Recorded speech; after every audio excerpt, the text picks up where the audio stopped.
नमस्कार दोस्तों।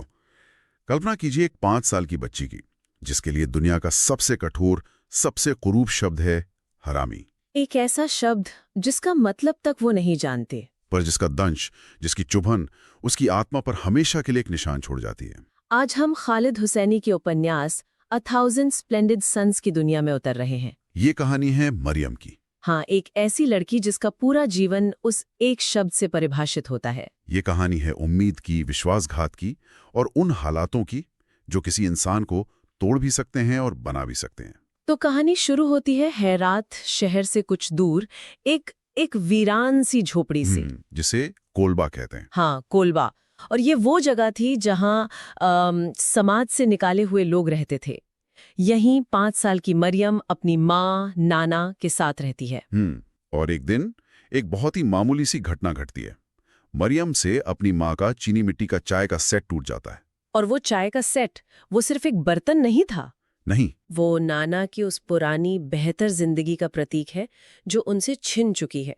उसका टूटना एक तरह से मरियम के भविष्य की तरफ एक इशारा है कि कैसे उसकी मासूमियत, उसकी उम्मीदें वो भी एक दिन ऐसी ही टूट कर बिखरने वाली हैं। बिल्कुल। हुसैनी अक्सर ऐसी छोटी छोटी चीजों से बहुत बड़े गहरे विषयों को जोड़ते हैं। सही बात है। और उसी टूटे हुए सेट पर नाना का सारा गुस्सा, सारी कड़वाहट जैसे फूट पड़ती है। और वो अपनी ही बेटी के मुंह पर वो शब्द फेंकती है, हरामी। मरियम इसका मतलब नहीं जानती, बस इतना समझती है कि ये कोई घिनौनी चीज है, जैसे जैसे कोई कीड़ा मकोड़ा। हाँ। और यहीं से आप देखिए उसके जीवन का वो संघर्ष शुरू हो जाता है। बिल्कुल, क्योंकि उसे दो अलग अलग सच के बीच जीना पड़ता है। दो अलग अलग कहानियों के बीच। एक तरफ है नाना की कड़वी सच्चाई जो उसे हर पल याद दिलाती है कि वो एक अनचाही औलाद है, एक बोझ है। जिसे दुनिया में प्यार और सम्मान पाने का कोई हक नहीं। और दूसरी तरफ है उसके पिता जलील का मीठा झूठ। हाँ, जलील, जो शहर का एक अमीर आदमी है, जिसकी 3 पत्नियां और 9 जायज बच्चे हैं। वो हर गुरुवार मरियम से मिलने आता है, तोहफे लाता है, उसे अपनी गोद में बिठाकर शहर के किस्से सुनाता है। कवियों की, पिनारों की, पिस्ते के पेड़ों की कहानियां। और उन कुछ घंटों में मरियम को लगता है कि वो हरामी नहीं बल्कि दुनिया की सबसे खास लड़की है। और एक बच्चे के लिए जिसकी दुनिया इतनी छोटी और कड़वी हो, उम्मीद की वो छोटी सी किरण ही सब कुछ होती है। सही बात है। मरियम के लिए अपने पिता पर विश्वास करना, नाना की कड़वाहट से बचने का, कह सकते हैं कि एकमात्र रास्ता है। वो जलील के कहानियां में अपनी एक अलग ही दुनिया बना लेती है। एक ऐसी दुनिया जहां उसे अपनाया जाता है। बिल्कुल। और ये कश्मकश, ये खिंचाव तब अपने चरम पर पहुंचता है जब मरियम 15 वर्ष की हो जाती है। अपने जन्मदिन पर वो जलील से एक बहुत ही मासूम सी चीज मांगती है ना? हाँ, और यही इस उपन्यास की खूबसूरती है। उसकी मांग कोई बहुत बड़ी नहीं है। नहीं, बिल्कुल नहीं। वो बस अपने पिता के साथ एक फिल्म देखना चाहती है, उनके सिनेमा घर में, अपने दूसरे भाई बहनों के साथ। वो बस उस परिवार का हिस्सा बनना चाहती है जिससे उसे हमेशा दूर रखा गया। लेकिन इस छोटी सी ख्वाहिश के सामने नाना एक बहुत बड़ी दीवार खड़ी कर देती हैं। वो उसे धमकाती हैं। वो उसे भावनात्मक रूप से ब्लैकमेल करती हैं। कहती हैं कि अगर वो गई तो वो मर जाएंगी। ये दिखाता है कि नाना का डर और उनकी कड़वाहट मरियम की उम्मीदों से भी ज्यादा ताकतवर हो चुके थे। लेकिन इस बार मरियम की उम्मीद नहीं मानती। नहीं, वो नाना की चेतावनियों को अनसुना कर देती है, जलील का इंतजार करती है, पर वो नहीं आता। और तब मरियम अपनी जिंदगी में पहली बार एक फैसला लेती है। वो अकेले उस झोपड़ी से निकलकर हेरात शहर की ओर चल पड़ती है, अपने पिता को ढूंढने, अपने हक को पाने। ये मरियम का पहला विद्रोह है। हाँ, पहली बार वो अपनी किस्मत को अपने हाथों में लेने की कोशिश करती है। वो उस पहचान को पाने जा रही है जिसकी वो हकदार है, एक बेटी की पहचान। वो जलील के आलीशान घर के दरवाजे तक पहुंच जाती है। लेकिन दरवाजा उसके लिए नहीं खुलता।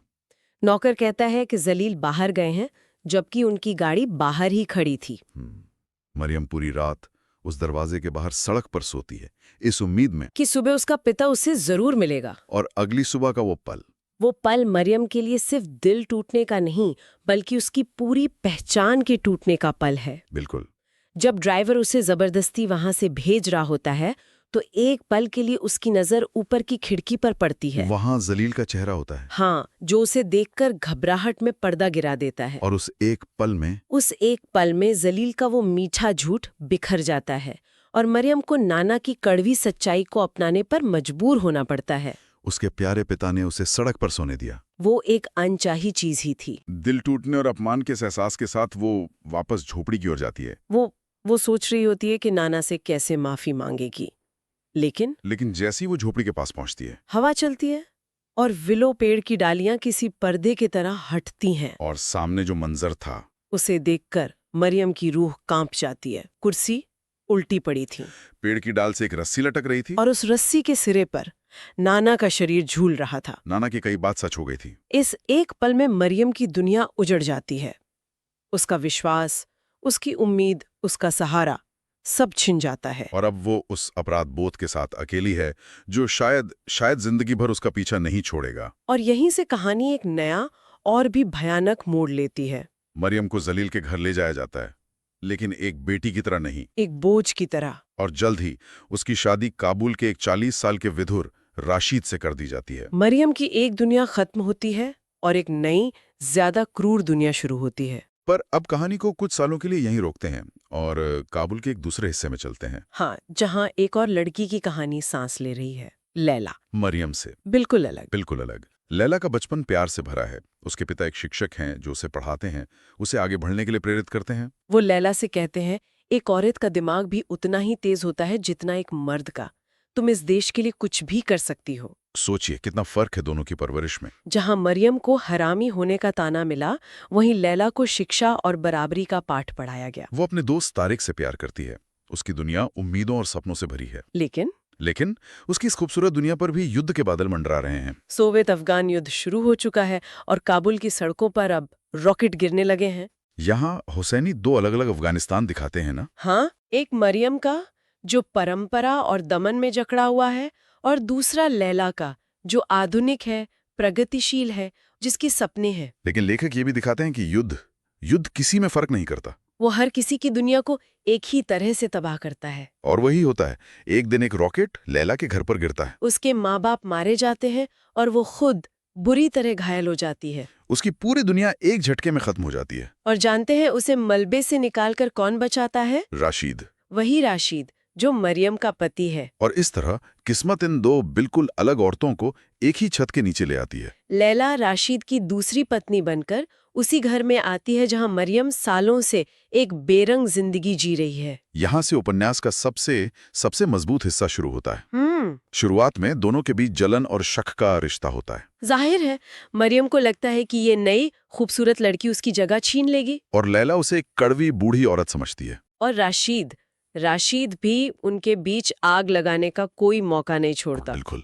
लेकिन धीरे धीरे राशिद के बढ़ते जुल्म और एक ही घर में घुटती जिंदगी उन्हें एक दूसरे के करीब लाती है। वो समझ जाते हैं कि उनका दुश्मन एक ही है। और यही उपन्यास की सबसे बड़ी खूबी है। महिला एकजुटता की कहानी ये दिखाता है कि कैसे साझा दुख और साझा दुश्मन दो अजनबियों को एक परिवार बना सकता है। बिल्कुल। और उनके रिश्ते में वो बदलाव एक बहुत ही साधारण से पल से आता है। हाँ। जब लैला की बेटी अजीजा पैदा होती है तो एक रात मरियम उसके लिए कुछ कपड़े लेकर आती है। और उस रात दोनों साथ में चाय पीती हैं। और वो एक कप चाय उनके बीच की सारी दीवारों को गिरा देती हैं। उस दिन के बाद मरियम उस बच्ची की माँ बन जाती है जिसे उसने कभी जन्म नहीं दिया। और लैला को वो माँ मिल जाती है जिसे वो खो चुकी थी। उनका ये रिश्ता और मजबूत होता है जब देश में तालिबान का राज आता है। हालात और भी बदतर हो जाते हैं। औरतों का पढ़ना, अकेले बाहर निकलना सब बंद।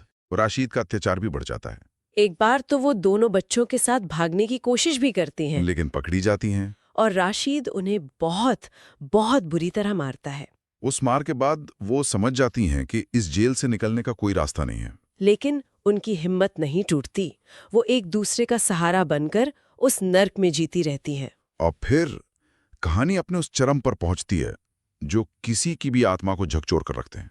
लैला को पता चलता है कि उसका बचपन का प्यार तारिक जिंदा है। और राशिद को जब ये बात पता चलती है तो वो गुस्से में पागल हो जाता है। वो लैला को जान से मारने की कोशिश करता है। वो लैला का गला घोंट रहा होता है और मरियम ये सब देख रही होती है। और उस एक पल में मरियम को अपनी पूरी जिंदगी दिखाई देती है।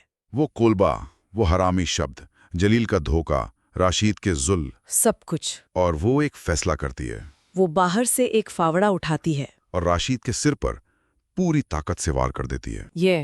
ये उपन्यास का सबसे शक्तिशाली क्षण है। हाँ। जिस औरत ने पूरी जिंदगी चुपचाप जुल्म सहा, जिसने कभी अपनी आवाज नहीं उठाई, वो पहली बार अपने लिए नहीं, किसी और के लिए लड़ती है। ये हत्या का कार्य नहीं, बल्कि एक माँ का अपनी बेटी को बचाने का अंतिम प्रयास है। उस एक वार से वो सिर्फ राशिद को नहीं मारती, वो उस पूरी व्यवस्था को चुनौती देती है जिसने उसे जिंदगी भर दबाया था। जिस लड़की की कहानी हरामी शब्द से शुरू हुई थी, वो एक नायिका बनकर उभरती है। मरियम लैला और बच्चों को तारिक के साथ भाग जाने के लिए कहती है वो खुद पीछे रह जाती है और अपना गुनाह कबूल कर लेती है। तालिबान उसे मौत की सजा सुनाता है, और जब उसे स्टेडियम में हजारों लोगों के सामने ले जाया जा रहा होता है तो उसे कोई डर नहीं लगता। उसे अपनी जिंदगी में पहली बार शांति महसूस होती है, संतोष महसूस होता है। उसे लगता है कि उसकी जिंदगी का कोई मकसद था। और अंत में उपन्यास हमें वापस लैला के पास ले जाता है। हाँ, जो पाकिस्तान में एक नई जिंदगी शुरू करने के बाद, तालिबान के पतन के बाद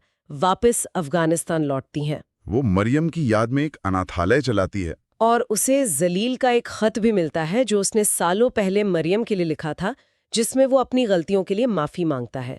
मरियम की कहानी ये हमें ये सोचने पर मजबूर कर देती है कि प्यार और बलिदान में कितनी ताकत होती है। एक ऐसी जिंदगी जिसकी शुरुआत शर्म और अकेलेपन से हुई, उसका अंत सम्मान और मकसद के साथ हुआ। बिल्कुल। और शायद उपन्यास का शीर्षक अ थाउजेंड स्प्लेंडेड सन्स, यानी 1000 दमकते सूरज, इसी उम्मीद की ओर इशारा करता है कि काबुल की दीवारों के पीछे हर औरत के दिल में दुख और अंधेरे के बावजूद उम्मीद का एक सूरज हमेशा चमकता रहता है। ये कहानी हमें ये भी सवाल करने पर मजबूर करती है कि क्या किसी की पहचान उसके जन्म से तय होती है या उसके कर्मों से? और क्या एक हरामी के तौर पर शुरू हुई जिंदगी एक नायक के तौर पर खत्म हो सकती है? अगर इस कहानी ने आपके दिल को छुआ है और आप ऐसी ही और गहराइयों तक पहुंचना चाहते हैं तो हमें बताइए। अगर ये प्रस्तुति आपको पसंद आई हो तो इसे लाइक करें, अपने दोस्तों के साथ साझा करें और अपनी राय हमें टिप्पणियों में जरूर बताएं। और आगे ऐसी ही कहानियों के लिए हमारे चैनल को सब्सक्राइब करना ना भूलें।